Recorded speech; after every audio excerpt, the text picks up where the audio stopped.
Hello, my future doctors. This side your BioWali ma'am, Amisha Saraswat, and I welcome you all on our YouTube channel MathJX. तो बच्चों हमने 11th class की biology की first unit start कर दी है जिसमें हमने living world, biological classification and plant kingdom finish कर लिया.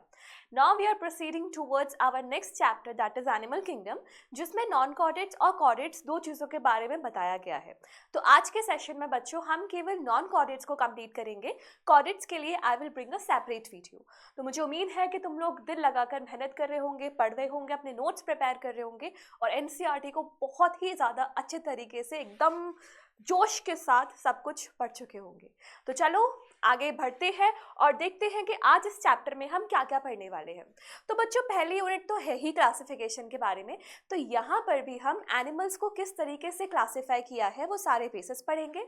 उसके बाद एनिमल किंगडम के अंदर क्या क्या फाइलम्स आते हैं वो सब पढ़ेंगे और सभी फाइलम के कुछ इंपॉर्टेंट एग्जाम्पल्स को भी चेक करेंगे. समझे? तो चलो सबसे पहले बात करते हैं एनिमल किंगडम के अंदर कौन कौन से एनिमल्स या ऑर्गेनिजम्स आते हैं. तो देखो सबसे पहले हमारा किंगडम है एनिमेलिया, और एनिमेलिया किंगडम में ज़्यादातर सारे ही ऑर्गेनिजम्स मल्टी सेलुलर हैं. बायोलॉजिकल क्लासिफिकेशन में मैंने तुम्हें बताया था कि प्रोटोजोन्स को पहले एनिमल किंगडम में रखा जाता था बिफोर पॉरीफेरा. वो यूनिसेलुलर होते थे, उनको हटा दिया. अब जो भी बचते हैं वो सारे के सारे कैसे हैं? Multi cellular. तो जो हमारे किंगडम एनिमेलिया है उसमें ये फाइलम्स आते हैं. कौन कौन? Porifera, Coelenterata, Ctenophora, Platyhelminthes, Aschelminthes, annelids, arthropods, mollusc, hemichordates. ठीक है. उसके बाद ये जो लास्ट है कॉर्डेट, इसको हम सेपरेटली कल की क्लास में पढ़ने वाले हैं. अब यहाँ से लेकर के यहाँ तक का जो बीच का पूरा पोर्शन है उसको तुम्हें तभी समझ में आएगा जब तुम्हें कुछ बेसिस पता होंगे क्लासिफिकेशन के. तो घबराओ मत, मैं तुम्हें सब बताने के लिए तैयार हूँ. सबसे पहले बात करते हैं level of organisation. Level of organisation का मतलब है कि हमारी बॉडी की जो ऑर्गेनाइजेशन है वो किस लेवल पे है. बॉडी सेल की बनी है, टिश्यू की बनी है, ऑर्गन की बनी है, किस चीज़ की? तो लेवल ऑफ ऑर्गेनाइजेशन के बेसिस पे बच्चों हमारे पास है cellular level, cellular level of organization. Then we have tissue level of organization. Then we have organ level of organization. And then organ system level of organization. ठीक है. जैसे जैसे हम आगे बढ़ते जाएंगे सीधी सी बात है कि कॉम्प्लेक्सिटीज बढ़ती ही चली जाएंगी. तो सेलुलर लेवल पे बॉडी में बस बहुत सारे सेल्स हैं जो मिलकर टिश्यूज का काम नहीं कर रहे हैं. तो इसमें जो ऑर्गेनिज्म आते हैं वो आते हैं पॉरीफेरा यानी कि पॉरीफेरेंट्स. टिश्यू लेवल में बच्चों आते हैं सीलेंट्रेटा एंड योर टीनोफोरा. किस में आते हैं ये? टिश्यूज में. ऑर्गन और ऑर्गन सिस्टम के बीच में आता है प्लेटीहेल्मिन्थ. प्लेटीहेल्मिन्थ इज इंटरमीडिएट फॉर्म. ऑर्गन भी आ सकता है, ऑर्गन सिस्टम भी आ सकता है. बाकी बच्चा ऑर्गन सिस्टम. तो ऑर्गन सिस्टम में बच्चों एस्केल्मिन्थस के बाद कॉर्डेट्स तक सारे ऑर्गेनिजम्स. तुम्हें पता हो कि कॉर्डेट्स, हम भी कॉर्डेट्स होते हैं, है ना. कुछ बच्चों को तो शायद यही नहीं पता होगा कि नॉन कॉर्डेट्स और कॉर्डेट्स में डिफरेंस क्या है. वो अभी बस 2 मिनट रुक जाओ, मैं तुम्हें सब बता दूंगी. अभी के लिए ऐसा समझ लो कॉर्डेट्स वो है जिनके पास एक रॉड लाइक स्ट्रक्चर होता है जो उनको सपोर्ट करता है. नॉन कॉर्डेट्स के पास वो रॉड लाइक स्ट्रक्चर नहीं होता जिससे हम नोटोकॉर्ड बोलते हैं. ठीक है. तो ये है हमारा on the basis of organisation. Next classification is on the basis of symmetry. Symmetry कैसी है? ठीक है. तो यहाँ पर क्या होता है, बॉडी में 3 टाइप्स की सिमेट्री हो सकती है. First is a symmetrical. Body में कोई सिमेट्री है ही नहीं. दूसरी होती है radial. And third one is bilateral. Asymmetrical symmetry का एग्जांपल है बच्चों पॉरीफेरा. इनमें कोई भी सिमेट्री नहीं है, इतनी आड़ी टेढ़ी इनकी बॉडी होती है. No symmetry is found. By radial symmetry में जो ऑर्गेनिज्म है उसको किसी भी एक्सिस से तुम 2 इक्वल हाफ्स में बांट सकते हो, और इसके एग्जाम्पल है सीलेंट्रेटा एंड योर टीनोफोरा. समझ में आया? और बायलेटरल में बच्चों हमारे पास केवल एक ही बॉडी एक्सिस होता है जहां से हम बॉडी को इक्वल पार्ट्स में काट सकते हैं। जैसे इंसान है, इंसान की बॉडी को इसी एक्सिस से दो बराबर पार्ट्स में बांटा जा सकता है। तो बायलैटरल सिमेट्री में आते हैं हमारे प्लेटीहेल्मिन्थिस से लेकर सारे के सारे कॉर्डेट्स तक। क्लियर? नेक्स्ट है जर्म लेयर्स। तो देखो बच्चों, थोड़ा सा मैं तुम्हें आइडिया दूं, जब हम प्रेगनेंसी वाली स्टेज में होते हैं, मतलब अपनी मम्मी की बॉडी में होते हैं, इन फीटस स्टेज, तो हमारी कुछ इंटरमीडिएट स्टेजेस आती है। सबसे पहले जो हमारी स्टेज आती है वो आती है जाइगोट। ठीक है, सिंगल सेल की स्टेज होती है। ये जाइगोट डिवाइड कर करके बीच की इंटरमीडिएट स्टेजेस लाता है। जैसे कि जाइगोट के बाद आती है मोरुला, मोरुला के बाद आती है ब्लास्टुला, ब्लास्टुला के बाद आती है गैस्ट्रुला। ठीक है, तो ये जो जर्म लेयर्स का कंसेप्ट है वो इस गैस्ट्रुला लेयर में ही आता है। यहाँ पे क्या होता है, हमारी जो बॉडी है, हमारी बॉडी में बच्चों 3 लेयर्स आती है। कितनी लेयर्स? 3 लेयर्स, जिनको हम बोलते हैं जर्म लेयर। मैं इंसानों की बात बता रही हूँ अभी के लिए। ये दूसरी लेयर और एक थर्ड लेयर। ओके, ये 3 लेयर्स आती है। इन 3 लेयर्स को हम बोलते हैं जर्म लेयर्स, और इन जर्म लेयर्स से ही हमारी बॉडी के सारे डिफरेंट ऑर्गन्स बनते हैं। तो जो सबसे बाहर वाली लेयर है इसे हम बोलते हैं एक्टोडर्म, बीच वाली layer is mesoderm, and inner most layer is your endoderm. समझ में आई बात? अब एक्टोडर्म, एंडोडर्म और मेसोडर्म से हमारी बॉडी के सारे ऑर्गन सिस्टम्स बनते हैं। जैसे एक्टोडर्म में तुम्हारी बात बताओ तो हमारी स्किन और नर्वस सिस्टम कहाँ से बनते हैं? एक्टोडर्म से। मेसोडर्म से हमारा बनता है हार्ट, एंडोडर्म से हमारा बनता है डाइजेस्टिव सिस्टम। बात समझ में आई इतनी? हाँ, तो होता क्या है, ये जो मेसोडर्म है ये एक इंपॉर्टेंट ऑर्गन या एक इंपॉर्टेंट रॉड लाइक स्ट्रक्चर बनाती है हमारी बॉडी में, which is called as notochord. ठीक है, जिसके बेसिस पे हम बोलते हैं कि नॉन कॉर्डेट्स है या फिर कॉर्डेट्स है। तो अभी मैंने तुम्हें क्या बताया, we have from mesoderm layer से क्या बनता है? एक rod like structure. This rod like structure is called as notochord. ठीक है, सो अगर नोटोकॉर्ड प्रेजेंट है so organism is going to be called as chordate, और अगर नोटोकॉर्ड प्रेजेंट नहीं है, एब्सेंट है, so the organism is called as non chordate. ऐसा ऑर्गेनिज्म कैसा होगा? जैसे तुम अपने आप को एक कॉकरोच से कंपेयर करोगे या मच्छर से कंपेयर करो, कितनी पिचका सा बॉडी होती है ना, उसके ऐसे पिचक पिचक जाएगा। लेकिन हम लोग क्या है, हमारी बॉडी में स्टिफ स्केलेटन है। ठीक है, तो कॉर्डेट्स में बच्चों कौन कौन आते हैं? फिशेस, एम्फीबियंस यानी कि frog, reptiles, birds and mammals. ये सारे कॉर्डेट्स हैं। इनको छोड़कर जो भी तुम्हारे सामने आ जाए सारे के सारे नॉन कॉर्डेट्स हैं। ठीक है, तो यहाँ पर जिन ऑर्गेनिजम्स के पास एक्टो, एंडो, मीजो तीनों लेयर होती है वो तो हो जाते हैं ट्रिप्लोब्लास्टिक, और जिन ऑर्गेनिजम्स के पास केवल एक्टो और एंडोडर्म होती है, मेसोडर्म नहीं होती है, वो हो जाते हैं diploblastic. So on the basis of germ layers we have 2 types of organisms. कितने बच्चों? 2 टाइप्स के। कौन कौन से? Diploblastic and second one is triploblastic. ठीक है, ट्राई मतलब तीनों लेयर्स। यहाँ पे 2 लेयर्स, यहाँ पे 3 लेयर्स, 2 लेयर्स मिलती है यहाँ पर। कौन कौन सी? Ectoderm and endoderm. यहाँ पर 3 लेयर्स। कौन कौन सी? Ecto, meso and endo. Clear? चलो आगे बढ़ते हैं। Next is the coelom. Coelom क्या होती है? तो देखो, सीलोम की डेफिनेशन है बच्चों, 2 डेफिनेशन है सीलोम की। ठीक है, एक तो है the space between body wall and gut wall, और दूसरी डेफिनेशन बोलती है बॉडी का कोई भी ऐसा स्पेस जिसके सब तरफ से जो लाइनिंग है वो मेसोडर्म की बनी हो। समझ में आया? जैसे कि अगर अपनी बॉडी का ट्रांसफर सेक्शन काटूं तो यहाँ पे हमारे बीचों बीच में क्या प्रेजेंट होता है, डाइजेस्टिव सिस्टम, ठीक है, बक्कल कैविटी से स्टार्ट होता है। अब ये जो सिस्टम है ये तो हो गया गट, और ये हो गई हमारी बॉडी की वॉल। तो इन दोनों के बीच में ये जो स्पेस है दिस इज सीलोम। बट शर्त क्या है, ये जो सीलोम है इसके सब तरफ लेयर किसकी होनी चाहिए, मीजोडर्म की। किसकी होनी चाहिए, मीजोडर्म की लेयर।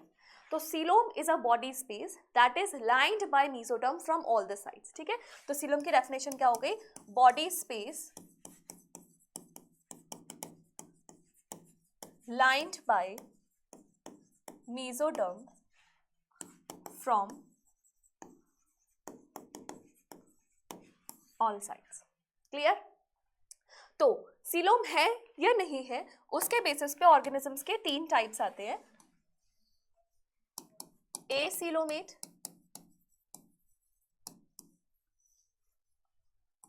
स्यूडोसीलोमेट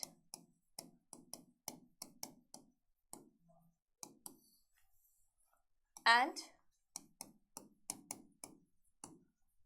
सीलोमेट। क्लियर।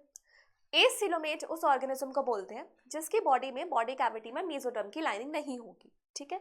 तो यहाँ पर क्या होता है हमारे पास, again we have 3 layers, ectoderm, ठीक है, उसके बाद we have endoderm and finally, हाँ, तो इन लेयर्स का नाम क्या क्या है, क्या क्या है, this is ecto, this is meso and this is endo, ठीक है। तो बस एंडो के अंदर का एक वो है क्या कहते हैं इसको, कैविटी है जो हमारी गट होती है, तो इसमें हमारे को सीलोम नहीं दिख रहा। नेक्स्ट बात करते हैं स्यूडोसिलोमेट्स की। तो स्यूडोसिलोमेट्स में ब्लू से हम बनाएंगे एक्टोडर्म, उसके बाद मीजोडर्म के pouches and finally we will have our endoderm, इस तरीके से। अगेन यहाँ पे एक्टोडर्म, मीजोडर्म और ये एंडोडर्म। अब यहाँ पर तुम्हें दिख रहा होगा, यहाँ पे हमारे पास 4 ऐसे स्पेसेस हैं जहाँ पे अंदर कैविटी भी है and that cavity is lined bye mesoderm. लेकिन ये कैविटी कंप्लीट नहीं है। कंप्लीट ना होने की वजह से इसको हम बोलते हैं pseudo, because pseudo stands for false, false coelo, ठीक है। तो ए सीलोमेट्स में कौन कौन आता है हमारा, प्लैटीहेल्मिन्थ्स,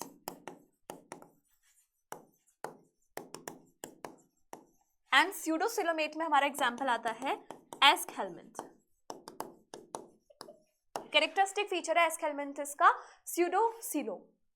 लास्ट बचता है सीलोमेट्स। तो सीलोमेट्स में क्या होगा बच्चों, अब हमारी सीलोम आ जाएगी, ठीक है। तो क्या होगा, बाहर की तरफ ectoderm, then we will be having the mesoderm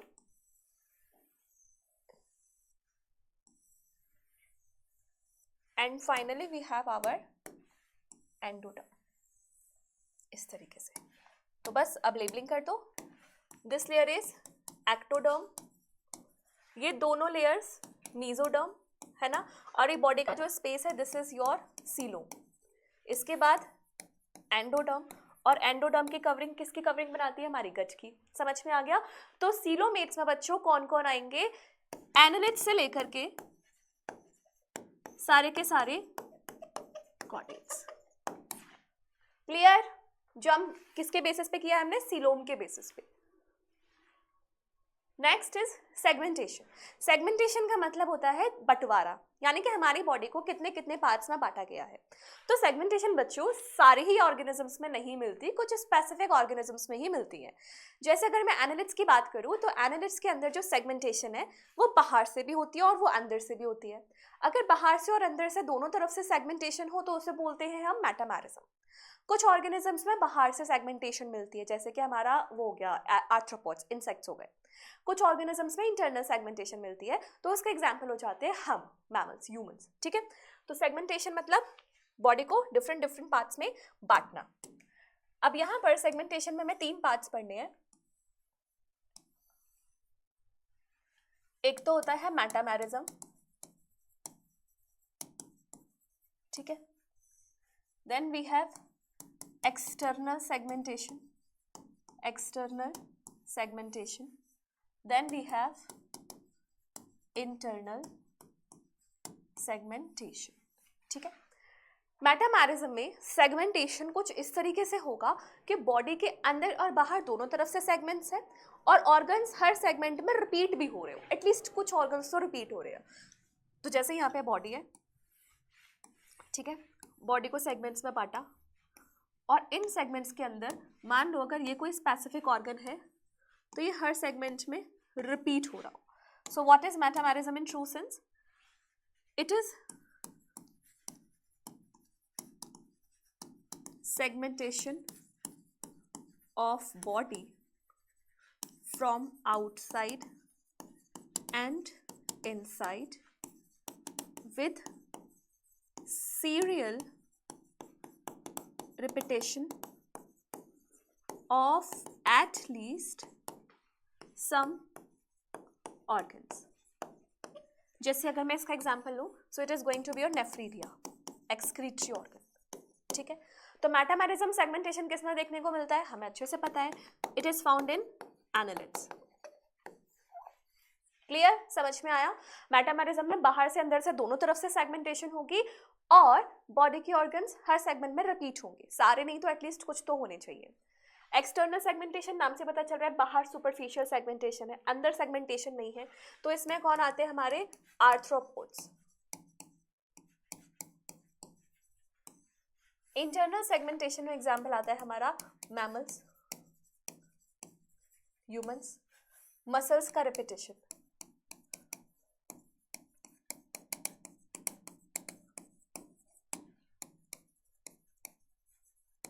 ठीक है, तो तुमसे मेटामेरिज्म ही बेसिकली पूछा जाएगा। तो मेटामेरिज्म एनालिड्स में, एक्सटर्नल सेगमेंटेशन आर्थ्रोपोड्स में एंड इंटरनल सेगमेंटेशन मैमल्स में या फिर किसी भी कॉर्डेट्स के एम्ब्रियोनिक स्टेज में। Next is body plan. Body plan basically differ to कि हमारे डाइजेस्टिव सिस्टम में कितनी ओपनिंग्स हैं। ठीक है, तो बॉडी प्लान्स के दो टाइप्स होते हैं बच्चों। फर्स्ट वन इज ट्यूब, पहले ब्लाइंड सेक वाला बताती हूँ। First one is blind sac body plan and second one is tube within tube body plan. Blind sac body plan में हमारे डाइजेस्टिव सिस्टम में केवल एक ओपनिंग होती है और ट्यूब विद इन ट्यूब में हमारे डाइजेस्टिव सिस्टम में दो ओपनिंग्स होती है। सो यहाँ पर एक ओपनिंग और दूसरा क्लोज्ड, यहाँ पर दोनों ओपनिंग, माउथ एंड एनस। ठीक है, यहाँ पर ज्यादातर जो सिंगल ओपनिंग है वो माउथ ही होती है। अब तुम ये मत सोचना मैम खाएगा यहाँ से तो निकालेगा कहाँ से, वो उनके जनरल बॉडी सरफेस से एक्सक्रीट आउट हो जाते हैं, डिफ्यूज आउट हो जाते हैं। तो ब्लाइंड सेक बॉडी प्लान का एग्जांपल है बच्चों हमारे प्लेटीहेल्मिन्थ्स। ठीक है, क्योंकि वहां पर एक सिंगल ओपनिंग ही मिलती है। और तुम्हारे सीलेंट्रेट्स भी, सीलेंट्रेट से लेकर के प्लेटीहेल्मिन्थस तक सारे। और ट्यूब विद इन ट्यूब में एग्जांपल आता है एस्कहेल्मिन्थस से लेकर सारे के सारे कॉर्डेट्स। कोई डाउट? बहुत सिंपल सी बात है, एक ओपनिंग है तो ब्लाइंड सेक, दो ओपनिंग्स हैं तो tube within tube. Digestive system की बात चल रही है। नेक्स्ट है सर्कुलेटरी सिस्टम। तो सर्कुलेटरी सिस्टम बहुत ही ज्यादा सिंपल है, एक होता है ओपन और एक होता है क्लोज्ड। बचपन से हम पढ़ते आ रहे हैं कि ओपन सर्कुलेटरी सिस्टम वो होता है जहां पर हर्ट से खून एकदम ऐसे निकलता है फुब्बारे की तरह, फाउंटेन की तरह सॉरी, और सारे ऑर्गन्स उसमें डायरेक्टली बात करते हैं। और यहाँ पर क्या होता है, ब्लड वेसल्स के अंदर ब्लड की सप्लाई होती है।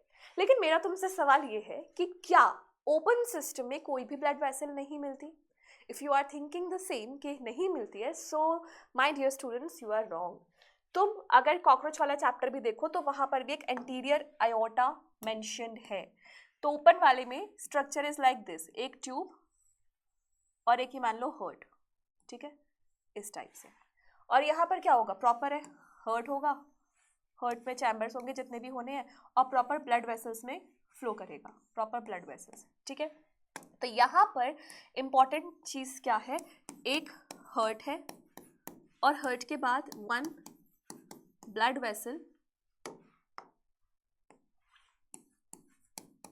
एंड इस ब्लड वेसल से जो भी हमारा ब्लड है वो बाहर लीक करेगा लाइक अ फाउंटेन। क्लियर? और यहाँ पे जो भी ब्लड है वो प्रॉपर ब्लड वेसल्स के थ्रू फ्लो करेगा। ठीक, तो यहाँ पर हमारा एग्जाम्पल आता है आर्थ्रोपोड्स, यहाँ पर एग्जाम्पल आता है हमारा कॉर्डेट्स। ठीक,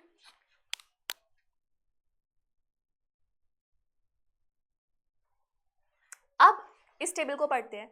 अभी हमने जो बातें करी वो सारी बातें इस टेबल से क्लियर हो जाएंगी। जैसे सबसे पहले हम बात करते हैं किसकी, लेवल ऑफ ऑर्गेनाइजेशन।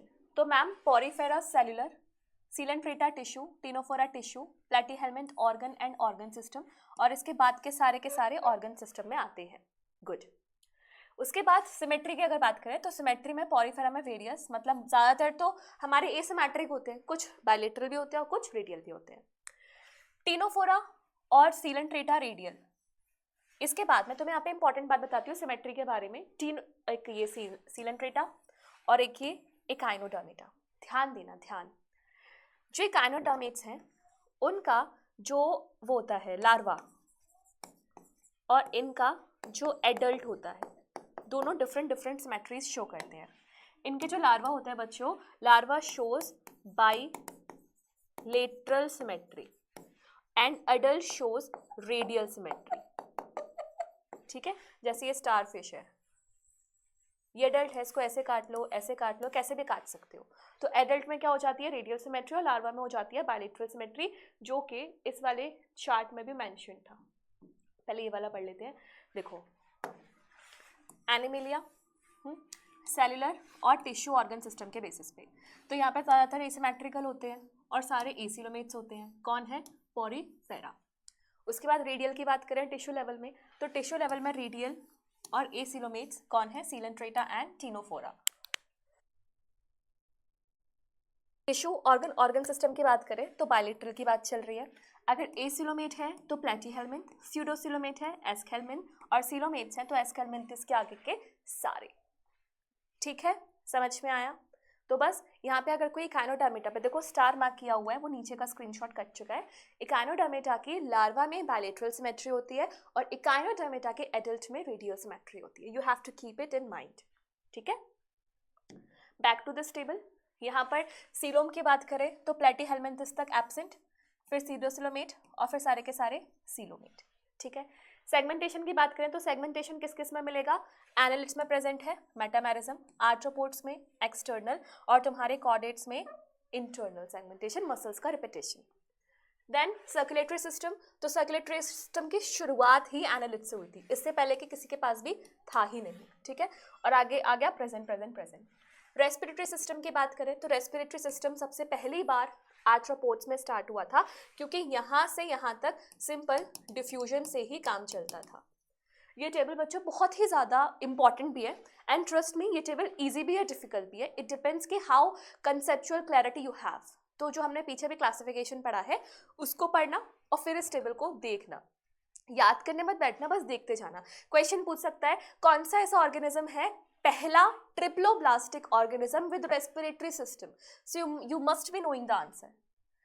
पहला ऐसा ट्रिप्लोब्लास्टिक ऑर्गेनिज्म जो स्यूडोसिलोमेट है, या जो पहला ट्रिप्लोब्लास्टिक सिलोमेट ऑर्गेनिज्म। तो हर तरीके से वो क्वेश्चन, वो नाक को ऐसे पकड़े या ऐसे पकड़े, तुम्हें सब समझ में आना चाहिए। समझ में आया? चलो next move on to porifera. Porifera की बात अगर मैं तुम्हें बताऊं तो पॉरीफेरा को हम स्पॉन्जेस बोलते हैं। इनकी बॉडी कुछ ऐसी होती है, जैसे ये एक स्पॉन्जेस। ठीक है, इनकी बॉडी में बहुत छोटे छोटे पोर्स होते हैं। ठीक है, और एक ये बड़ा वाला पोर होता है। तो ये जो छोटे वाले पोर्स हैं these are called as ostia. Ostia का नंबर बहुत सारा होता है, न्यूमरस, है ना। और ये जो बड़ा वाला पोर है this is called as osculum, बड़ा वाला पोर। तो होता क्या है, ऑस्टिया से तो चीजें अंदर एंटर करती है ना, और फिर ऑस्क्यूलम के थ्रू चीजें बाहर करती है। सो this is the entry point, this is the exit point. अगर मैं पॉरीफेरम्स की बॉडी का तुम्हें लॉन्गिट्यूडनल सेक्शन दिखाऊं, क्या दिखाऊं, लॉन्गिट्यूडनल सेक्शन, बॉडी को ऐसे काट के दिखाऊं, तो तुम्हें क्या दिखाई देगा, उस चीज को ध्यान से देखना। ठीक है, ध्यान से, एकदम ध्यान से।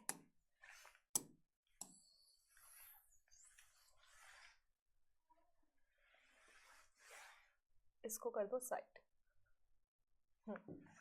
चलो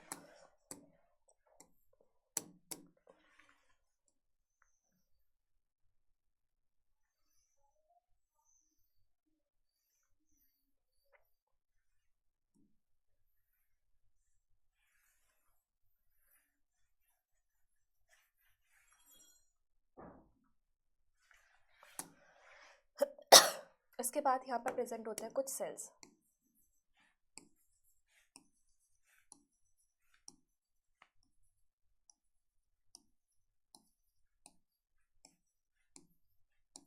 ठीक है, और इन सेल्स के अंदर होते हैं बच्चों फ्लैजिला।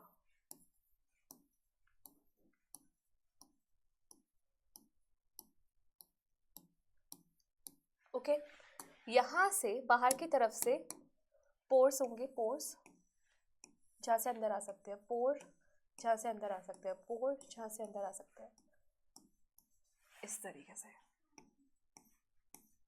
एक बार वैसे डायग्राम समझ में आ गया ना तो एनसीईआरटी की सारी लाइन समझ में आ जाएंगी बहुत ही ज्यादा आसानी तरीके से, इस तरीके से। और एक ये सबसे बड़ा पोर है जो ऊपर की तरफ होता है, ऑस्क्यूलम।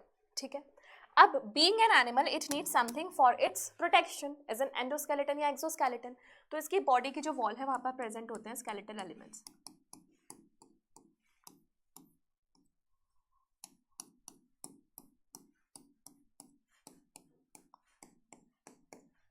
चलो, ये हमारे पॉरीफेरा की बॉडी है। अब जो जो मैं बोलती जा रही हूँ उस चीज को ध्यान से समझना। सबसे पहले ये माइन्यूट पोर्स तुम्हें दिख रहे हैं, दीज आर द ऑस्टिया। ठीक है, ऑस्टिया के थ्रू चीजें अंदर एंटर करेंगी और ये जो तुम्हें बीच की कैविटी दिख रही है, this cavity is called as spongocoel. Spongocoel, ठीक है। Spongocoel is lined by these flagellated cells. इन फ्लैजिलेटेड सेल्स का नाम होता है, क्या होता है इनका नाम? कोएनोसाइट्स। कोएनोसाइट्स का दूसरा नाम है collar cells and these are flagellated. क्या प्रेजेंट है इनमें? फ्लैजिला। तो स्पॉन्जोसील में जो भी चीजें एंटर कर चुकी है वो फ्लैजिला के बीटिंग मूवमेंट से बाहर की तरफ मूव करेगी। अंदर एंटर किया और फिर बाहर की तरफ मूव किया। समझ में आया? इसके बाद इनकी जो वॉल है वहां पर एक ग्रीन कलर के एलिमेंट्स हैं, दीज आर स्पिक्यूल्स और स्पॉन्जिन फाइबर्स। क्या है ये? स्पिक्यूल्स और spongin fibre as a skeletal element. ठीक है, ये किस किस के बने हो सकते हैं? या तो सिलिका के या फिर कैल्शियम कार्बोनेट के, किसी के भी बने हो सकते हैं ये। तो बस अब ये लाइन क्या क्या बोल रही है इसको तुम समझते जाना ध्यान से। मेंबर्स ऑफ दिस फाइलम्स, इनको कॉमनली स्पॉन्जेस बोलते हैं क्योंकि स्पॉन्ज की तरह होते हैं, पूरी बॉडी में होल्स होते हैं और ऐसा लगता है एकदम गुदगुदी सी बॉडी। ठीक है, जनरली मरीन होते हैं लेकिन कुछ और सारे ज़्यादातर एसिमेट्रिकल होते हैं। मरीन है लेकिन एक एक्सेप्शन भी है फ्रेश वाटर का। फ्रेश वाटर का नाम क्या है बच्चों? फ्रेश वाटर वाले का स्पॉन्जुला। ठीक है, फ्रेश वाटर ऑर्गेनिज्म होता है, एसिमेट्रिकल है, प्रिमिटिव है, मल्टी सेल्युलर है, तो सेल्युलर लेवल ऑफ ऑर्गेनाइजेशन है क्योंकि अभी टिश्यूज नहीं बने हैं। ठीक है, नेक्स्ट, इनमें वाटर ट्रांसपोर्ट या फिर कैनाल सिस्टम होते हैं। ध्यान देना, वाटर ट्रांसपोर्ट सिस्टम अलग है और वाटर वास्कुलर सिस्टम अलग है। Water vascular system is the characteristic feature of echinoderms और कैनाल सिस्टम अगर वर्ड आ जाए तो वो पॉरीफेरम्स के अंदर होगा। वाटर ऑस्टिया के थ्रू एंटर करता है, स्पॉन्जोसील में जाता है और स्पॉन्जोसील से ऑस्क्यूलम के थ्रू बाहर चला जाता है। बेटा ये सारी एनसीईआरटी की लाइन है, तुम्हें एनसीईआरटी पढ़ने में दिक्कत नहीं होगी अगर तुमने यहाँ पे सब समझ लिया तो। ठीक है, अब ये जो पाथवे है इंपॉर्टेंट कि इसके फंक्शन क्या क्या है। सबसे पहले फूड को गैदर करेगा, चीजें अंदर एंटर आएंगी, पानी अंदर एंटर करेगा तो फूड भी एंटर आ जाएगा। रेस्पिरेटरी एक्सचेंज, गैसेस का एक्सचेंज होगा। इसके साथ साथ वेस्ट का रिमूवल थ्रू ऑस्क्यूलम। क्या क्या 3 फंक्शंस है? फूड की गैदरिंग, रेस्पिरेटरी एक्सचेंज और वेस्ट का रिमूवल हो जाता है इस कैनाल सिस्टम की हेल्प से।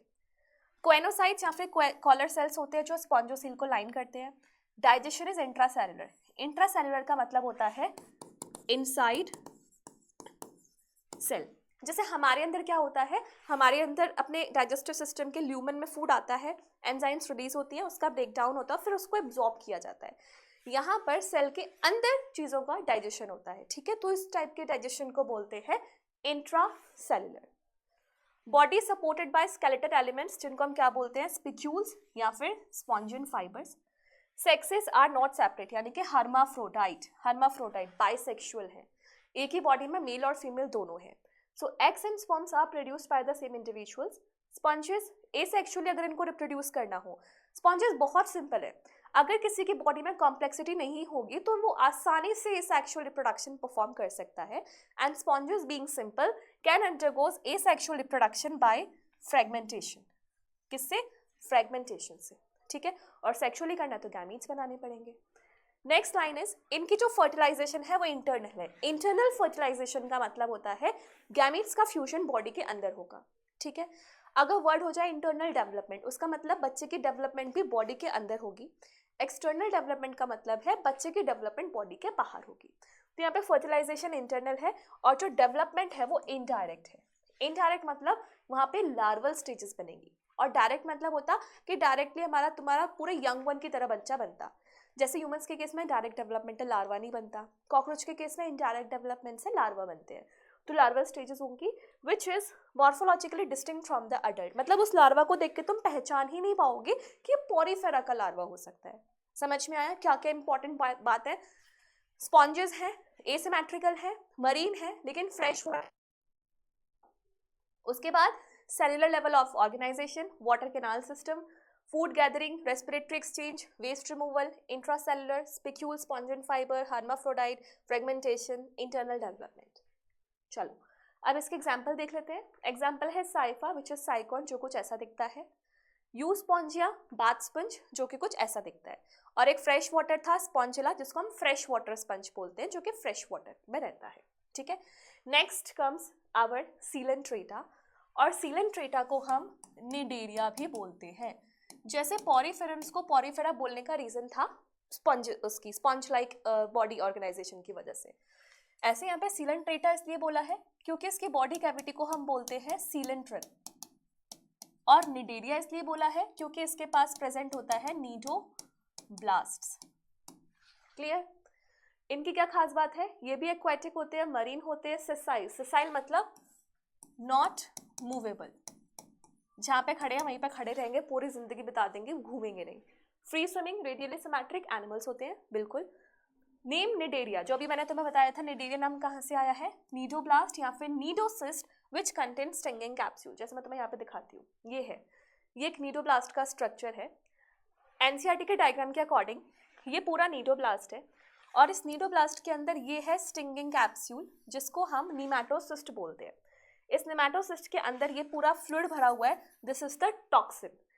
ये टॉक्सिन इस थ्रेड की हेल्प से बाहर रिलीज होता है, और ये प्रे को हिप्नोटाइज, कैप्चर, अटैक कुछ भी करने में हेल्प कर सकता है, ठीक है। ये इसका स्ट्रक्चर है जब ये बंद होगा। जब ये बंद होता है तो ये ओपर्कुलम नाम के ढक्कन से कवर्ड रहता है, and as soon as it is going to attack the prey, तो ये थ्रेड पूरा बाहर निकलता है, जिसके थ्रू टॉक्सिन भी बाहर रिलीज हो जाता है, ठीक है। तो नीडोब्लास्ट के अंदर प्रेजेंट होता है नीमैटोसिस्ट, ठीक है। कहाँ कहाँ प्रेजेंट होते हैं? पूरे टेंटिकल्स और पूरी बॉडी में। नीडोब्लास्ट का काम क्या है? वेरी इंपॉर्टेंट लाइन, एंकरेज, पकड़ना, डिफेंस, बचाना, एंड कैप्चर ऑफ प्रे। भाई ऐसे समझो कि तुमने एक रस्सी ऐसे बांध के फेंक दी, तो उससे तुम्हारा जो प्रे है वो एंकर हो जाएगा, अटैक हो जाएगा उसके ऊपर, और वो कैप्चर भी हो जाएगा, और तुम्हारा डिफेंस भी हो गया। तो तीनों काम हो जाते हैं, तीनों मकसद मसूली भाई के पूरे हो जाते हैं। कहाँ से? कहाँ से? इस नीडोब्लास्ट से। टिश्यू लेवल ऑर्गेनाइजेशन, डिप्लोब्लास्ट, ये हमने सब पढ़ चुका है। They have central gastrovascular cavity with single opening. अब यहाँ पे आ जाओ तुम डायग्राम्स पे। चलो मैं एक हाइड्रा बना रही हूँ, ये हाइड्रा के टेंटिकल्स, ठीक है। अब यहाँ पर प्रेजेंट है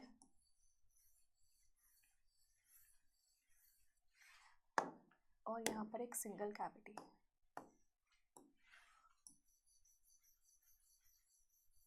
जो कि अंदर भी ओपन हो रही है।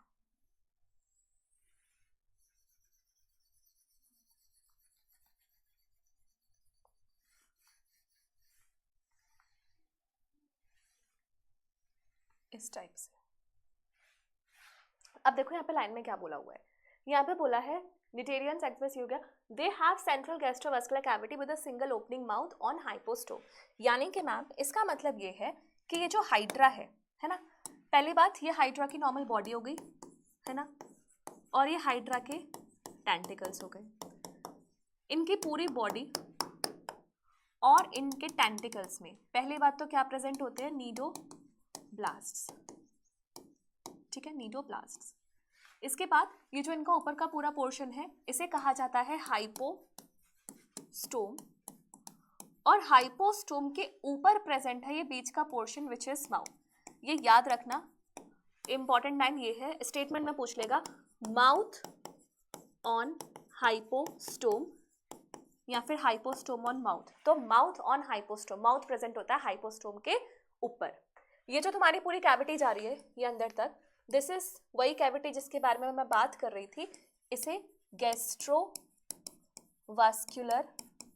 कैविटी कहा जाता है, या फिर इसका दूसरा नाम है सीलेंट्रल। बात समझ में आई? तो ये है हमारे सीलन ट्रेट्स। आगे बात करते हैं, digestion is extra cellular and intra cellular. इसका लाइन का मतलब समझाओ मैम। जैसे मान लो हमारा फूड पार्टिकल यहाँ आया, ठीक है, तो अब यहाँ पे क्या होता है, कुछ ग्लैंड्स होती है, ऐसे ग्लैंड्स, ये ग्लैंड्स अपना सिक्रीशन यहाँ डालेंगी और फूड का बाहर ट्यूब में ही डाइजेशन हो जाएगा। इसके बाद ये जो सिंप्लीफाइड फूड है इसको अंदर एब्जॉर्ब भी किया जाता है सेल में, तो वहाँ पे इंटरनल डाइजेशन भी होता है। यानी कि डाइजेशन की बात करें सो digestion is both extra cellular plus intra cellular digestion. समझ में आया? पॉरीफेरा में कैसा था, इंट्रा सेलुलर। नेक्स्ट, निडेरियाज, जैसे कि जो हमारे कोरल्स होते हैं, कोरल रीफ्स बनाते हैं जो, उनका स्केलेटन कैल्शियम कार्बोनेट का बना होता है, CaCO3 का स्केलेटन किसका, कोरल्स का। बाकी जो ऑर्गेनिजम्स होते हैं वो टू फॉर्म्स में होते हैं, पॉलिप एंड मेड्यूसा। जैसे कि तुम्हारे को ये डायग्राम दिख रहा है, ठीक है, ये हमारे सीलन ट्रेट्स हैं। यहाँ पर ये वाली जो फॉर्म होती है इसको हम बोलते हैं मेड्यूसा, ठीक है। मेड्यूसा की शेप कैसी है, अम्ब्रेला शेप, और ये फ्री स्विमिंग होती है, फ्री स्विमिंग, ठीक है। और ये जो सिलेंड्रिकल शेप तुम्हें दिख रही है बच्चों, this is the polyp stage. ये कैसी होती है, सिलेंड्रिकल एंड सेसाइल। सेसाइल मतलब इमूवेबल होती है ये। तो मेड्यूसा स्टेज का एग्जाम्पल है Aurelia. Aurelia is your jelly fish. Aurelia क्या है ये बच्चों, jelly fish. Next, this polyp, polyp का एग्जाम्पल है योर हाइड्रा, जिसके बारे में अभी अभी हमने पढ़ा था, ठीक है, समझ में आया? सो मूविंग ऑन, नेक्स्ट ये हो गया अम्ब्रेला शेप जेलीफिश एडेम्सिया। ये हाइड्रा एडेम्सिया। एडेम्सिया भी बिल्कुल हाइड्रा जैसा दिखता है लेकिन उसके टेंटिकल्स थोड़े छोटे होते हैं, अभी डायग्राम में दिखाऊंगी मैं, ठीक है। तो जो भी सिलेंड्रिकल स्टेज का दिखेगा वो पॉलिप हो जाएगा, और जो अम्ब्रेला शेप का दिखेगा वो मेड्यूसा हो जाएगा। कुछ ऑर्गेनिजम्स होते हैं इंपॉर्टेंट जहां पर तुम्हारी ऑल्टरनेशन ऑफ जनरेशन मिलती है, यानी कि half of the stage polyp होती है, half of the body stage medusa होती है। सो पॉलिप और मेड्यूसा के बीच में ट्रांजिशन होता रहता है, इसे कहा जाता है metagenesis. Metagenesis important term, metagenesis. Metagenesis का मतलब क्या होता है, ऑल्टरनेशन ऑफ जनरेशन, कभी पॉलिप कभी मेड्यूसा। मतलब इसका एग्जाम्पल क्या है, ओबिलिया। जैसे बेरिया रंग बदलता है ना, कभी कैसा कभी कैसा, तो सेम वही है ओबिलिया, कभी पॉलिप कभी मेड्यूसा। ओबिलिया रंग मत बदल, ओबिलिया, ठीक है, पॉलिप मेड्यूसा इंटरकन्वर्जन। ये तुम्हारे एग्जाम्पल, फाइसीलिया जिसे पोर्टुगीज मैन ऑफ वार कहा जाता है, कुछ ऐसा दिखता है। ये वही एडेम्सिया है जो अभी हमने पीछे पढ़ा था, सी एनेमोन, हाइड्रा का छोटा भाई, polyp stage. This is your pennatula. Pennatula नाम क्यों पड़ा है, जैसे पुराने जमाने में वो शाही से लिखते थे ना, शाही से, सी पैन इसको बोलते हैं। नेक्स्ट इज योर गॉर्गोनिया, एकदम पंखे जैसा स्ट्रक्चर है तो sea fan. And meandrina, it is brain coral, क्योंकि ब्रेन जैसा इसका स्ट्रक्चर दिखता है, उठाव और चढ़ाव जो भी होते हैं, कन्वर्जेंस जैसे, उस टाइप से।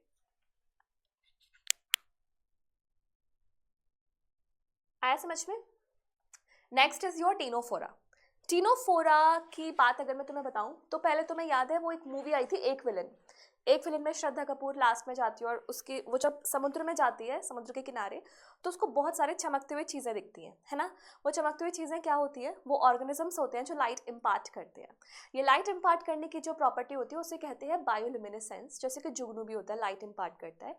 तो टीनोफोरास जो होते हैं इनको हम प्यार से बोलते हैं सी वॉलनट्स या फिर कॉम्ब जेलीज, है ना। ये हमारा टीनोफोरा है। इनकी बॉडी लगभग ट्रांसपेरेंसी होती है और इसमें ये दोनों जो स्ट्रक्चर हैं, दीज आर द टेंटिकल्स। तो इसमें टेंटिकल्स होते हैं मूवमेंट के लिए, और यहाँ पर 1 2 3 4 5 6 7 8, these are the 8 comb plates. ठीक है, तो अब इनकी बात कर लेते हैं। टीनोफोरास को हम सी वॉलनट्स या कॉम्ब जेलीज बोलते हैं। And most important thing is ये एक्सक्लूसिवली मरीन होते हैं। एक और फाइलम मिलेगा तुम्हें नॉन कॉर्डेट्स के अंदर, इकाइनोडर्मिड्स, वो भी एक्सक्लूसिवली मरीन होते हैं। Ctenophores are also exclusively marine. Radial है, डिप्लोब्लास्टिक है, टिश्यू लेवल है, ये सब हमने पहले ही पढ़ चुके हैं। इनकी बॉडी में 8 एक्सटर्नल रोज होती हैं, किसकी, सिलिएटेड कॉम्ब प्लेट्स की। यहाँ पे सीलिया प्रेजेंट है, कॉम्ब प्लेट्स हैं ये। उसके बाद which helps in locomotion. Digestion extra और इंट्रा दोनों, एक्स्ट्रा मतलब ल्यूमन में और इंट्रा मतलब सेल के अंदर, तो दोनों डाइजेशन इनमें मिलते हैं। बायोल्यूमिनेसेंस क्या होती है, प्रॉपर्टी टू एमिट लाइट, वो इनमें देखी जाती है। सेक्सेस सेपरेट नहीं है, यानी कि हर्माफ्रोडाइट्स हैं। और रिप्रोडक्शन केवल और केवल ओनली बाय सेक्सुअल मीन्स। जहाँ पर ऐसे वर्ड्स आ जाते हैं ना, एक्सेप्शनली, ओनली, ऑलवेज, एक्सक्लूसिवली, वो तुम्हें इंपॉर्टेंट लाइन मार्क करके रख लेनी चाहिए। तो यहाँ पर ए सेक्शुअल रिप्रोडक्शन नहीं मिलती, पॉरीफेरेंस में मिलती थी, सीलेंट्रेट्स में मिलती थी पॉलिप्स के केस में, लेकिन यहाँ पर ए सेक्शुअल रिप्रोडक्शन नहीं मिलती, ओनली सेक्शुअल रिप्रोडक्शन। उसके बाद फर्टिलाइजेशन एक्सटर्नल है, मतलब बॉडी के बाहर, और इनडायरेक्ट डेवलपमेंट है, यानी कि larval stages will be present. Clear हुआ टीनोफोरा? Very simple. टीनोफोरास के 2 एग्जांपल्स हैं, this is your pleurobrachia and this one is your ctenoplana. लग रहा है ना कितने चमकदार, है ना। और ट्रांसपेरेंसी इनकी बॉडी तो ऐसी होती है, ट्रांसपेरेंट बॉडी होती है बट बायोल्यूमिनेसेंट होते हैं। Next is your platyhelminths. Platyhelminths को हम और क्या बोलते हैं, these are the flat worms. एकदम फ्लैट, जैसे जमीन है तो जमीन से ऐसे चिपके हुए चलते हैं, एकदम फ्लैट होते हैं।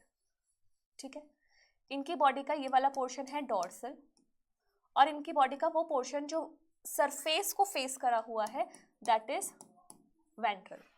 तो प्लेटीहेल्मिन्थ्स डॉर्सल और वेंट्रल दोनों ही सरफेसेस से चिपके हुए होते हैं, एकदम पिचके हुए। So these are dorso ventrally flattened, और डॉर्सो वेंट्रली फ्लैटेंड होने की वजह से these are called as the flatworms. ठीक है, these are mostly endoparasites.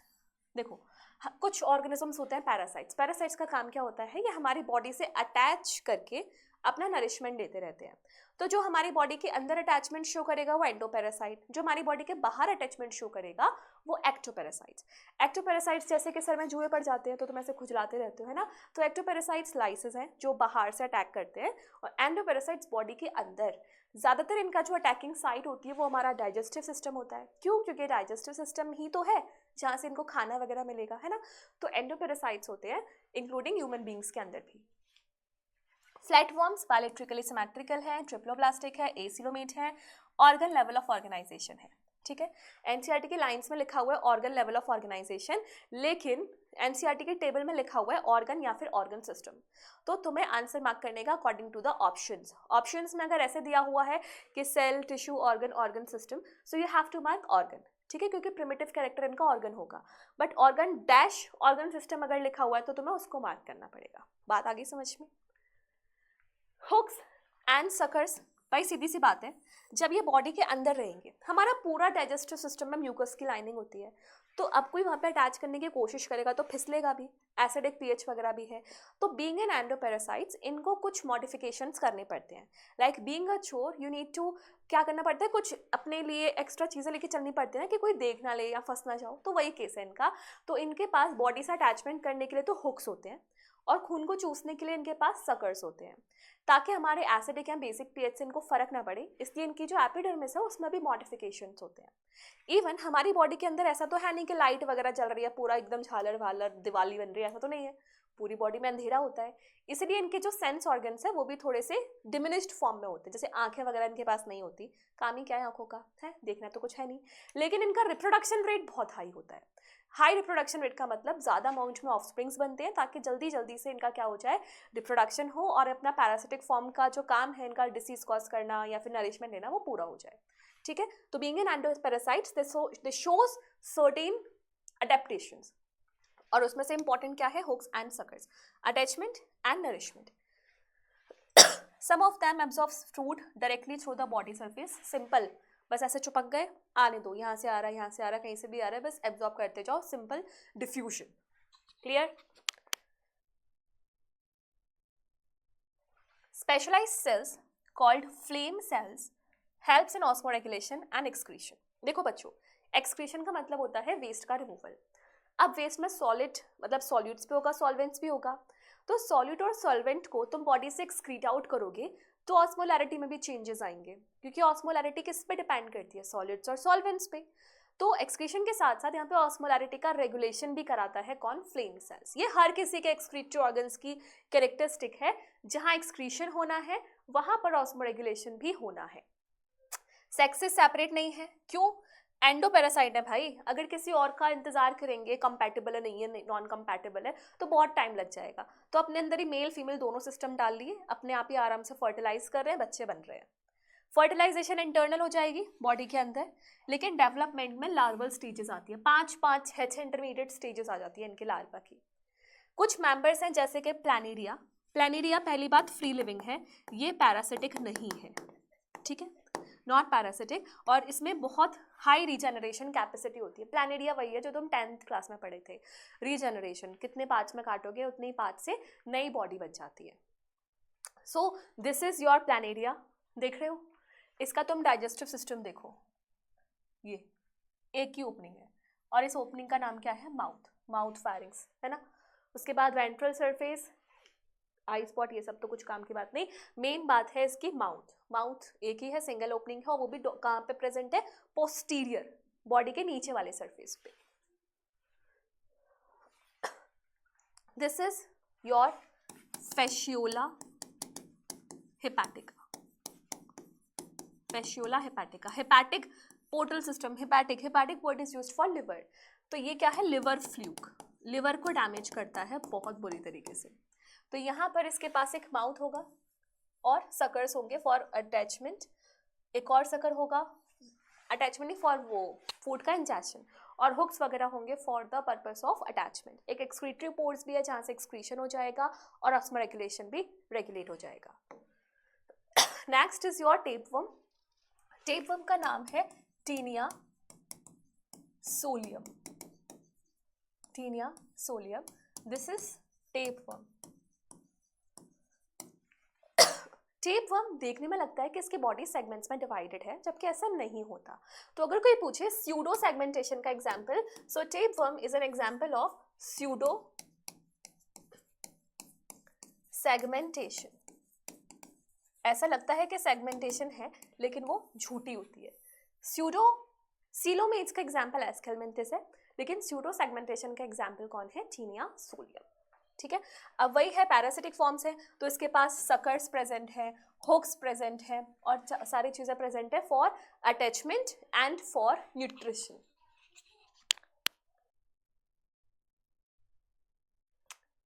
Next is your aschelminthes, and aschelminth is also called as round worms. Aschelminthes में बहुत सारी चीजें हैं जो पहली बार हुई थी, बिल्कुल पहली बार, जैसे पहला प्यार याद रखना चाहिए, ऐसी पहली बातें याद रखनी चाहिए। और वो पहली इंपॉर्टेंट बात क्या थी, इसमें सबसे पहली बार मस्कुलर फेरिंग्स आया था, और वो लाइन यहाँ पे कहाँ है, ये रही। एलिमेंट्री कैनाल इज कंप्लीट, अभी तक सब इनकम्प्लीट था, with well developed muscular pharynx, muscular pharynx. ठीक है, बात कर लेते हैं इसकी थोड़ी सी। सर्कुलर होते हैं round worms, free living, aquatic, terrestrial, parasitic, plants and animals, दोनों के ही पैरासाइट्स हो सकते हैं, प्लांट्स के भी एंड एनिमल्स के भी। ऑर्गन सिस्टम ऑर्गेनाइजेशन हो जाएगा, बायलेटरल सिमेट्री, ट्रिप्लोब्लास्टिक, कोई नई बात नहीं है, ये 5-6 पॉइंट्स तो तुम्हें स्टार्टिंग से याद होने चाहिए किसमें कौन सा वाला क्लासिफिकेशन फॉलो करना है। ठीक है, एक्सक्रीशन के लिए एक एक्सक्रीटरी ट्यूब होगा जिसकी ओपनिंग को हम एक्सक्रीटरी पोर बोलते हैं।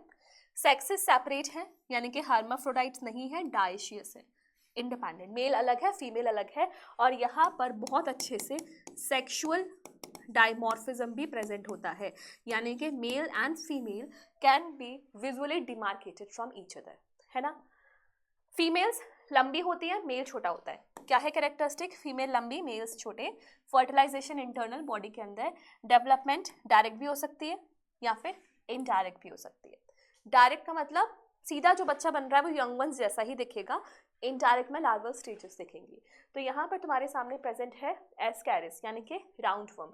एस्कैरिस वही है जो छोटे बच्चे मिट्टी खाते हैं तो उनके पेट में कीड़े पड़ जाते हैं ना, that is because of Ascaris, और इस बीमारी को कहा जाता है एस्कैरियासिस। जब हम फ्रूट्स को, वेजिटेबल्स को धोए बिना खा लेते हैं तो वहाँ पर है ना इनके अंडे वगैरह या स्पोर्स वगैरह प्रेजेंट हो सकते हैं, जिनको हम इंजेस्ट कर लेंगे तो हमें इनका इन्फेक्शन हो जाएगा, ठीक है। एस्कैरिस तुम्हें यहाँ पे दिख भी रहा होगा कि फीमेल लंबी है एज कम्पेयर टू मेल, और मेल की टेल भी कर्व्ड है ना, फीमेल की ऐसी नहीं है।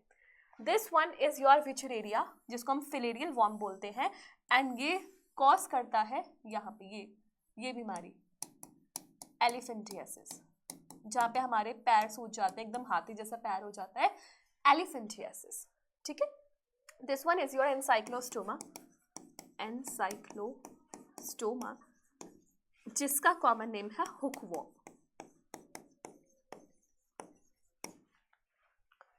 Clear? Next is your annelids. Annelids वही थे। एनालिट्स में एन्युलस मतलब होता है रिंग, ठीक है। तो इनकी बॉडी को बाहर से देखोगे तो ऐसा लगता है कि रिंग्स लग रही है, रिंग्स, ठीक है। इसलिए एनालिट्स में एन्युलस मतलब होता है रिंग्स, यहाँ पे शायद लिखा भी होगा, ये रहा। एनालिटा का नाम कहाँ से आया? लैटिन वर्ड एनुलस से, विच मीन्स लिटिल रिंग्स। तो क्या क्या इनकी खास बातें हैं? एक्वेटिक भी हो सकते हैं, फ्री लिविंग, टेरेस्ट्रियल, पैरासिटिक, सब तरीके से हो जाता है। Organ system level of organisation है, बायलेटरल है, triplo, metamerically segmented, coelomates. Metameric segmentation मैंने तुम्हें बता दी है ना, सीरियल रिपीटेशन ऑर्गन्स का होगा, और यहाँ पर जो इंडिविजुअल सेगमेंट्स हैं इनको हम मैटामियर्स भी बोलते हैं, ठीक है। बॉडी में लॉन्गिट्यूडनल और सर्कुलर मसल्स प्रेजेंट होती हैं। जैसे ये बॉडी है तो इस बॉडी में ऐसे लॉन्गिट्यूडनल मसल्स भी होंगी और सर्कुलर मसल्स भी होंगी। क्या होता है ये? ऐसे इनके कॉन्ट्रैक्शन और रिलैक्सेशन से बॉडी मूव कर सकती है, ऐसे ऐसे, ठीक है, समझ में आया। जो एक्वेटिक फॉर्म्स हैं जैसे कि नीरिस, एक्वेटिक फॉर्म्स नीरिस, याद रखना एग्जाम्पल, एक्वेटिक का एग्जाम्पल तुम्हें मिल चुका है नीरिस। इसके पास लेटरल अपेंडेजेस होते हैं जिनको हम बोलते हैं पैरापोडिया। पोडिया मतलब होता है लेग्स, ठीक है। पैरापोडिया होते हैं जिनका फंक्शन क्या होता है? स्विमिंग। ऑब्वियस सी बात है भाई, पानी में रह रहा है तो स्विमिंग ही करनी है, तो स्विमिंग कराने में कौन हेल्प करता है? Parapodia. Close circulatory system present है, इंपॉर्टेंट बात, पहली बार सर्कुलेटरी सिस्टम आया इनमें, और सर्कुलेटरी सिस्टम भी कैसा है? क्लोज्ड, यानी कि ब्लड वेसल्स में फ्लो करेगा हमारा ब्लड। नेफ्रीडिया क्या है? ये एक्सक्रीटरी ऑर्गन जो वही करेगा ऑस्मोरेगुलेशन, एक्सक्रीशन, दोनों काम करेंगे। नर्वस सिस्टम में paired ganglions connected by lateral nerve, मतलब इस तरीके से नर्वस सिस्टम होता है, गैंग्लियंस होती है। रुको,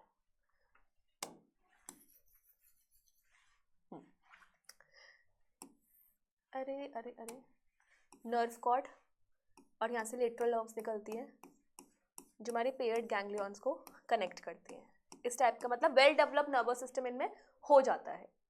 नीरिस एक्वेटिक फॉर्म है, डायशियस है, लेकिन अर्थवर्म और लीचेस जो है वो मोनोशियस है। मोनोशियस का मतलब क्या होता है? अर्थवर्म एंड लीचेस, मोनोशियस मतलब हर्माफ्रोडाइट।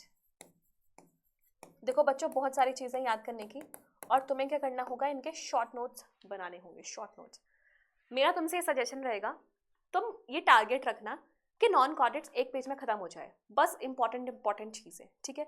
तुम्हारे जो भी शॉर्ट नोट्स तुम बनाओ उनके स्क्रीनशॉट मुझे लेके भेज देना, ठीक है। You can connect on Telegram और इंस्टाग्राम, कहाँ पे भी तुम जो इनके शॉर्ट नोट्स बना रहे हो, you have to take a snapshot and send it to me, तो so I can go through कि बच्चे बायोलॉजी के नोट्स कैसे बना रहे हैं, ठीक है। Notes banana, short notes banana for the purpose of revision is also very important, तो सारी इंपॉर्टेंट चीज़ों को ध्यान में रखना है। क्लियर? ये बात समझ में आ गई? सो हियर कम्स योर नीरिस, यहाँ पर क्या होता है, ये इसकी बॉडी में ऐसे लेटरल अपेंडेजेस निकले होते हैं, यहाँ भी यहाँ भी। क्या कहा जाता है इनको? पैरापोडिया, जिनका फंक्शन क्या है? Swimming. And nereis is aquatic. बात समझ में आई? This one is your earthworm. Earthworm का साइंटिफिक नेम इज फेरेटिमा। क्या है? फेरेटिमा, जो हमारे सिलेबस से डिलीट हो चुका है, structural organisation. This is your hirudinaria. Hirudinaria is your leech. Clear? Next is your arthropoda. Arthro मतलब जॉइंट्स, पोडा मतलब अपेंडेजेस, हाथ पैर। तो आर्थ्रोपोडा में ऐसे ऑर्गेनिजम्स आते हैं which have jointed appendages. Clear है ना?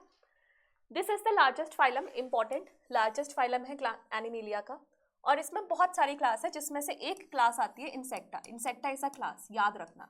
काफी बार हम आर्थ्रोपोडास और इंसेक्टा को एक मान के चलते हैं, वो अलग है। Arthropoda is a phylum and class is the insecta. ठीक? Over 2/3 of the named species are arthropods, यह हमें पता ही है, सबसे ज्यादा यही मिलते हैं। ऑर्गन सिस्टम होगा, बायलेटरल होंगे, triploblastic, segmented, external segmentation and coelomates. ये हमें सारी बातें डन है। Body is covered bye chitinous exoskeleton. कभी कॉकरोच के गिरने की आवाज सुनी है? ऐसा लगती है कट कट से आवाज आती है। इतनी जो चमकदार उसकी बॉडी है, without using creams and serums, that is because of chitin. ठीक है? काइटिन बहुत ज्यादा हार्ड होता है, तो काइटिन का इनका एक्सोस्केलेटन है, बॉडी के बाहर प्रेजेंट होता है वो। बॉडी में सेगमेंट्स, ये आ गए तुम्हारे सेगमेंट्स, कौन कौन से? Head, thorax, abdomen. जैसे मान लो ये है हमारा ऐसे कॉकरोच, ठीक है? ये उसके पीछे की बॉडी।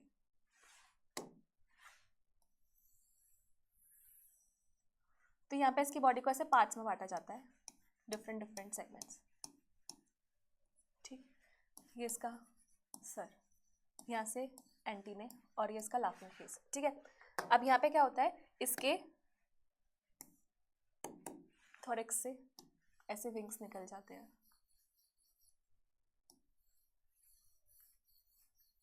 है ना? और यहाँ से इसके वॉकिंग लेग्स भी निकल सकते हैं इस टाइप से। तो मतलब इनकी बॉडी को बांटा गया है। This is your head,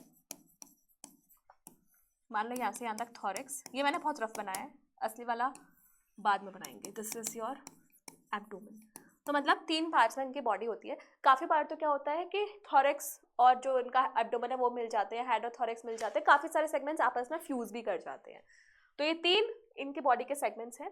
jointed appendages है, नाम से पता चल रहा है आर्थ्रोपोडा।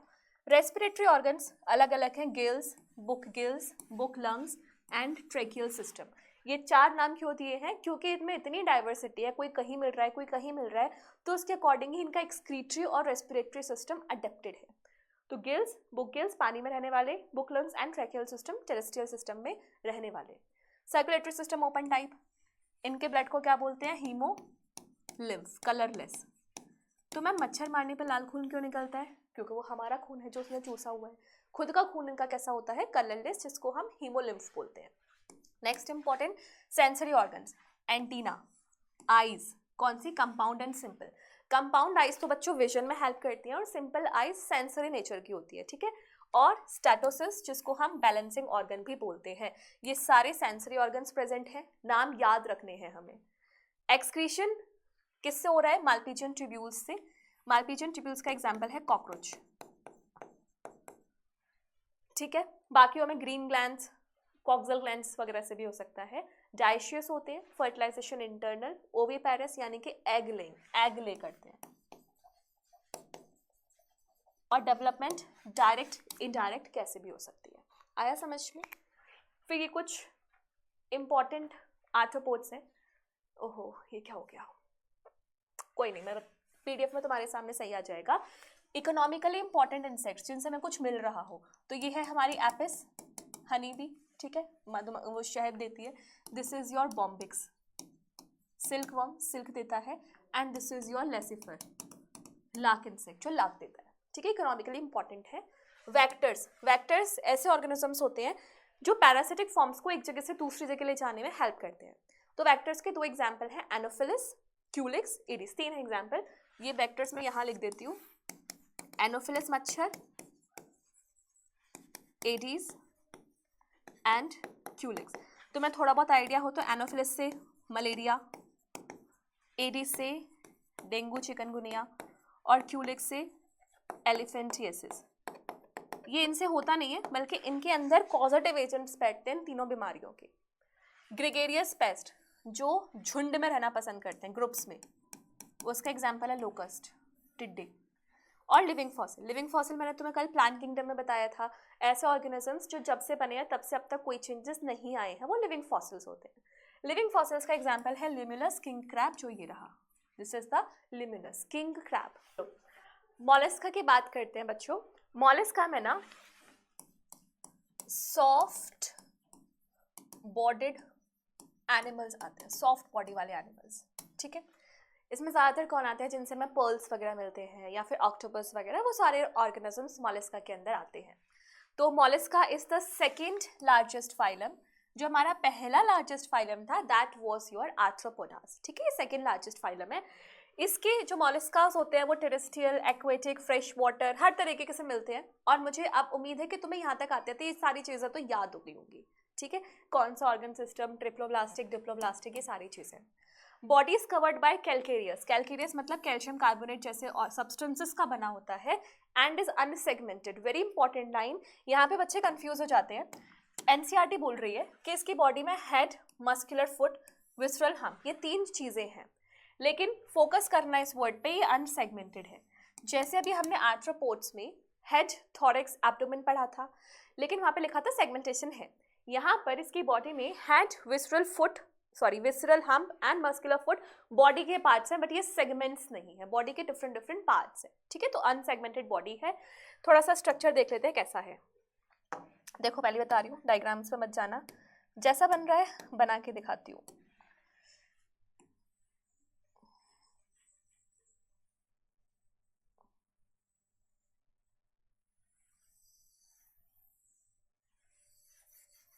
ये विसरल हम्प, ठीक है, और ये मस्कुलर फुट.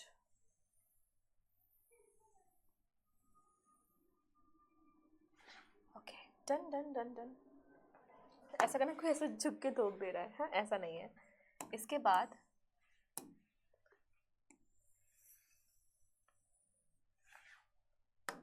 ओके, इसके बाद ये विसरल हम्प के ऊपर भी कवरिंग. यहाँ पर प्रेजेंट है हमारे फीदर लाइक गिल्स.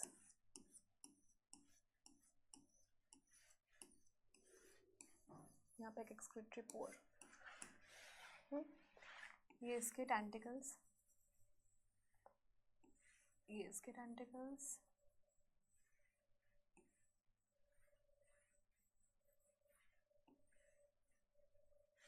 ये इसकी ब्यूटीफुल आईज, और ये माउथ. ठीक है, ये इसकी बॉडी का विसरल हम्प, मस्कुलर फुट. यहाँ पर प्रेजेंट है मान लो इसके ऑर्गन्स, जो भी बन रहा है. हाँ, यहाँ पे थोड़ा सा वेट, ये इसकी बॉडी की कवरिंग.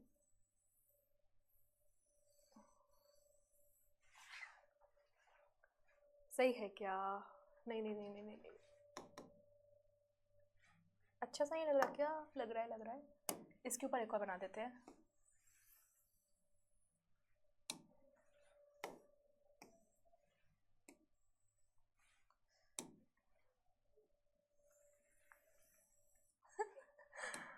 क्या हो रहा है ये?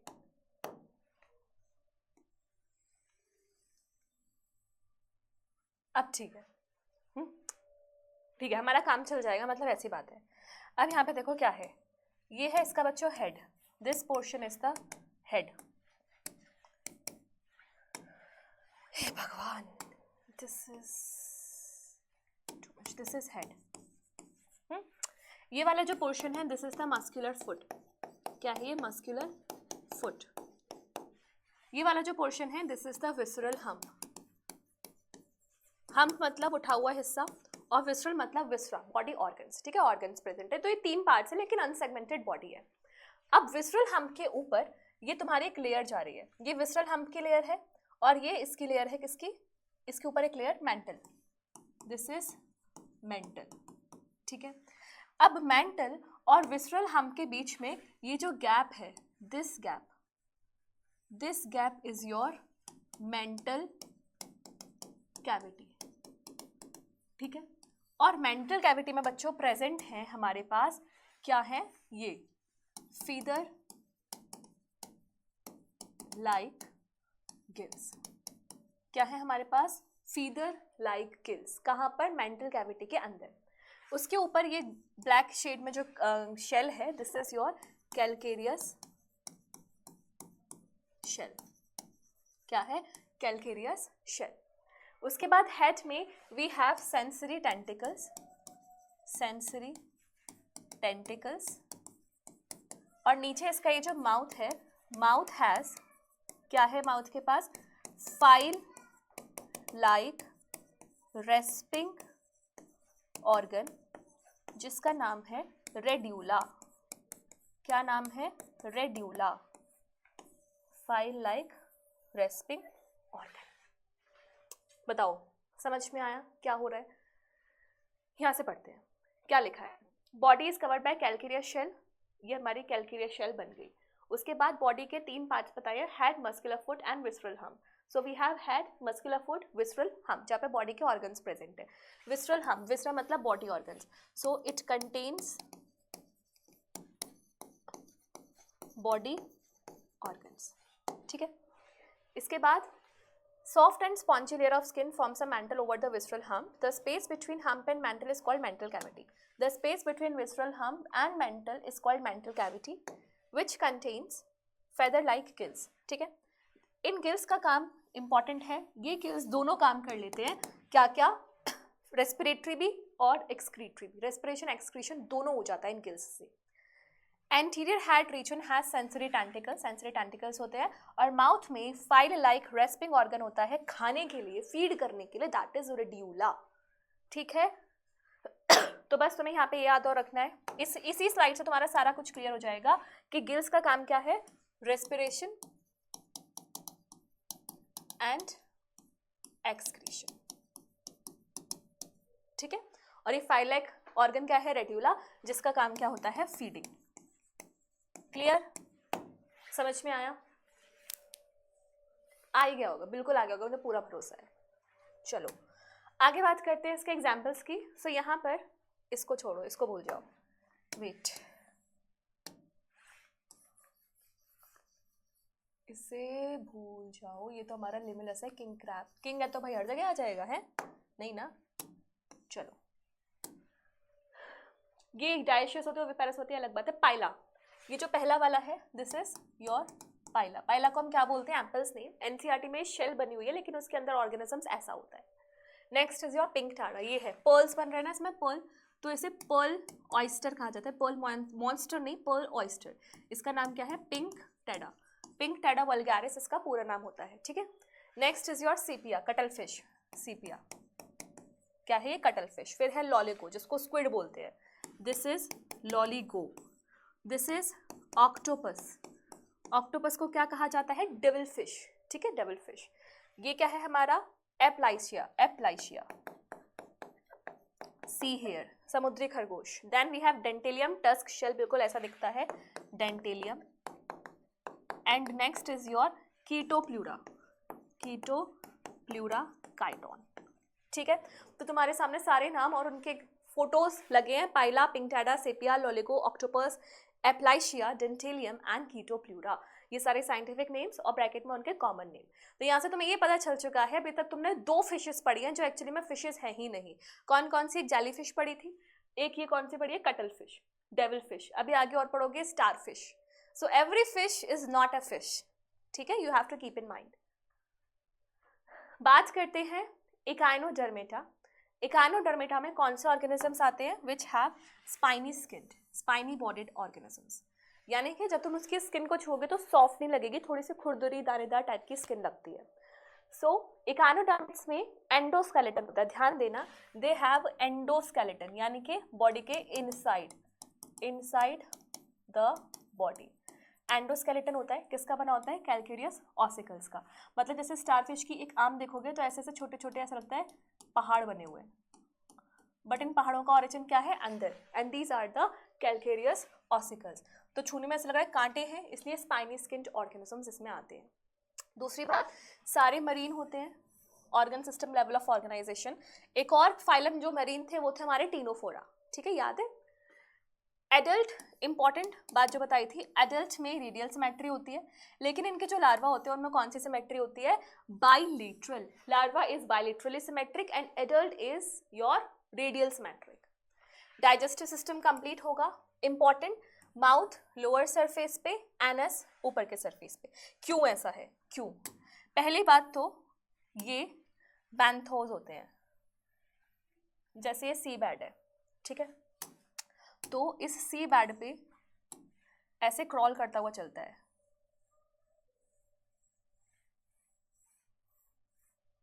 ठीक है।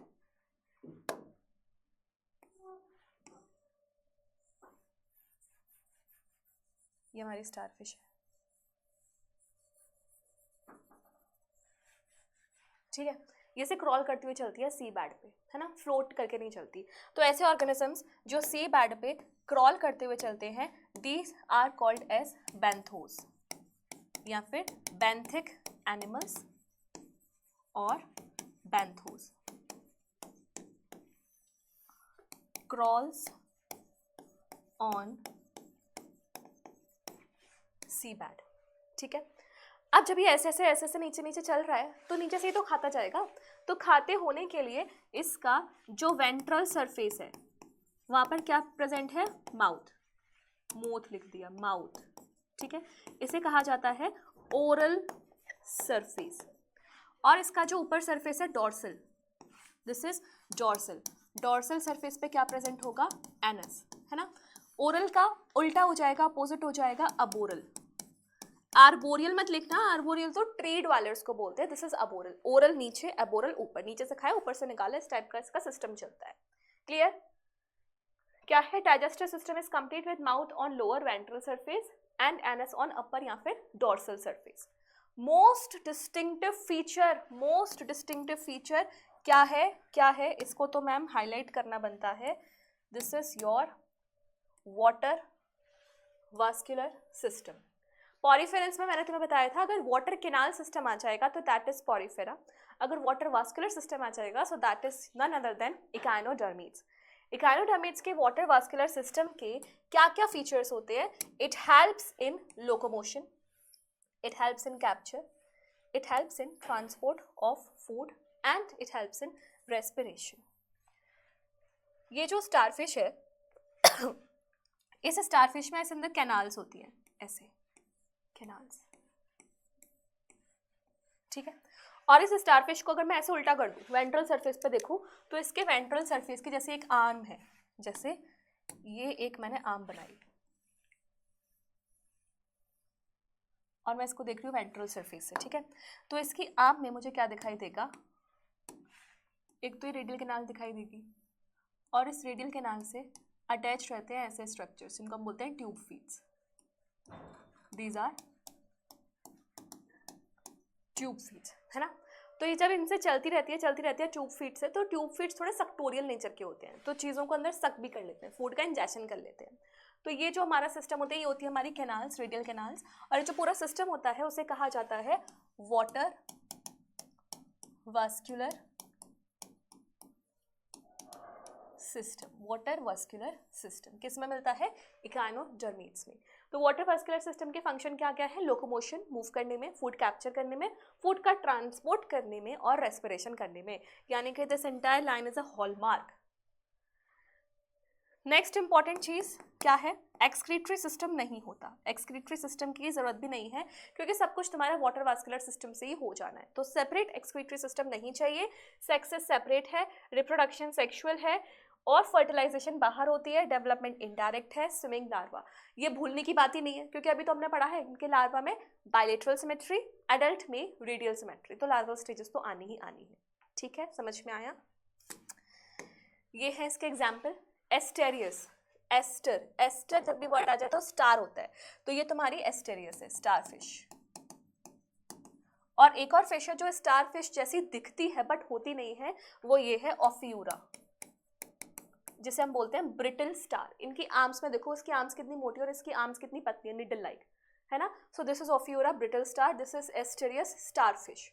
उसके बाद है तुम्हारा echinus sea urchin, echinus sea urchin. इसके बाद एंटीडोन, एंटीडोन सी लिली। ठीक है, सी फेन सी पैन वो सीलेंट्रेट्स में थे और सी लिली यहाँ पर है। क्या है ये? एंटीडोन, डॉन है भाई, डॉन।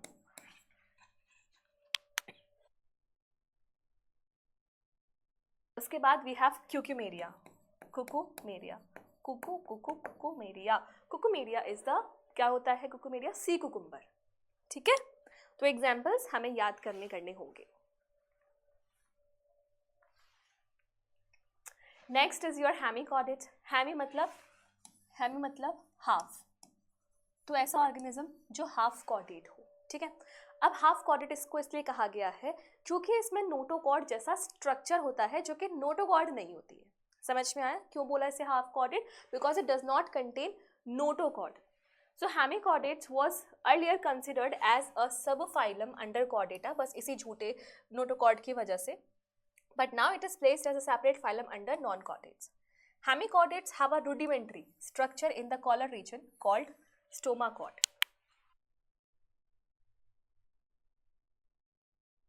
क्या होता है? स्टोमाकॉर्ड। स्टोमा मतलब होता है माउथ, तो स्टोमाकॉर्ड होता है जो कि नोटोकॉर्ड जैसा लगता है। This phylum consist of small group, सारे वॉर्म लाइक ऑर्गेनिजम्स होते हैं इसमें, with organ system level of organisation, कोई नई बात नहीं है। बायलेटरल, सिमेट्रिक, ट्रिप्लोब्लास्टिक, सीलोमेट हमें पता है। बॉडी सिलेंड्रिकल है। बॉडी के 3 पार्ट्स हैं, कौन कौन से? Proboscis, collar and trunk. So this is your anterior proboscis, this is collar and this is trunk, और ये रही वो स्टोमाकॉर्ड।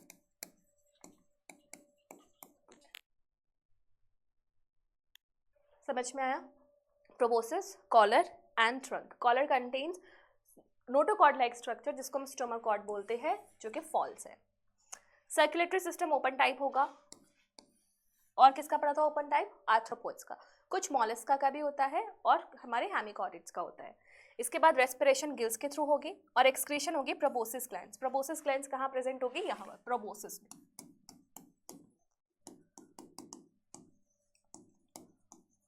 प्रोबोसिस ग्लैंड, आई बात समझ में? प्रोबोसिस की सेक्सेस सेपरेट होते हैं, fertilisation indirect, sorry fertilisation external, development is indirect, यानी कि लार्वा बनना तय है। एग्जाम्पल्स क्या क्या है इसके? बेलेनोग्लॉसस एंड योर सेकोग्लॉसस, ये भी वॉर्म लाइक। तो वॉर्म लाइक हमने कौन कौन से पढ़ लिए? एक हमारा प्लैटीहेल्मिन्थिस था, एक हमारा एस्केल्मिन्थिस था, एक एनालिड्स थे और एक हेमिकॉर्डेट्स थे। वॉर्म लाइक है और सब में ही डिफरेंसेस देखने को मिलते हैं। Platyhelminths flattened, aschelminthes round, annelids metamerism और ये वाले फॉल्स नोटोकॉर्ड। ठीक है, तो I guess our chapter is finished. So that was all for the non chordates. Trust me, इस पूरे लेक्चर को देख के इसको याद कर लो। एग्जाम्पल्स तुम्हारे लिए इतना ईजी कर दिया कि एग्जाम्पल्स की फोटो भी लगा दी है, तो सारी चीज़ों को एकदम याद कर लो। मैं इसका एक टेस्ट भी लेकर आऊँगी जहाँ पे तुम मतलब साइंटिफिक नेम और कॉमन नेम, हम दोनों एक दूसरे से क्वेश्चन पूछेंगे, मैं भी तुम्हें आंसर दूंगी, तुम भी मुझे आंसर देना, तो ताकि चीज़ें हमें बहुत देर तक रिटेन रहे। शॉर्ट नोट्स वाली बात को याद रखना जो मैंने वीडियो की बीच में कही थी। और ये नॉन कॉर्डेट्स कंप्लीट कर लो, हो गया। उसके बाद कॉर्डेट्स का करेंगे। सो इसके बाद जो नेक्स्ट लेक्चर आएगा वो कॉर्डेट्स का होगा। कॉर्डेट्स को पढ़ने के लिए बहुत इंपॉर्टेंट है कि तुम नॉन कॉर्डेट्स को रट लो। ठीक है, जो जो उन पर फैक्चुअल पॉइंट्स हैं या फिर जो क्लासिफिकेशन हमने स्टार्टिंग में करी थी वो सब तुम्हारे टिप्स पे होनी चाहिए। और कॉर्डेट्स तो एकदम मक्खन है, कॉर्डेट्स में कुछ है ही नहीं, इतना सिंपल टॉपिक है, दिक्कत नॉन कॉर्डेट्स में ही आती है। ठीक है, so that was all from my side for the non chordates. Meet you soon with the next chapter, next part of this chapter which is chordates. Bye bye, take care and study hard.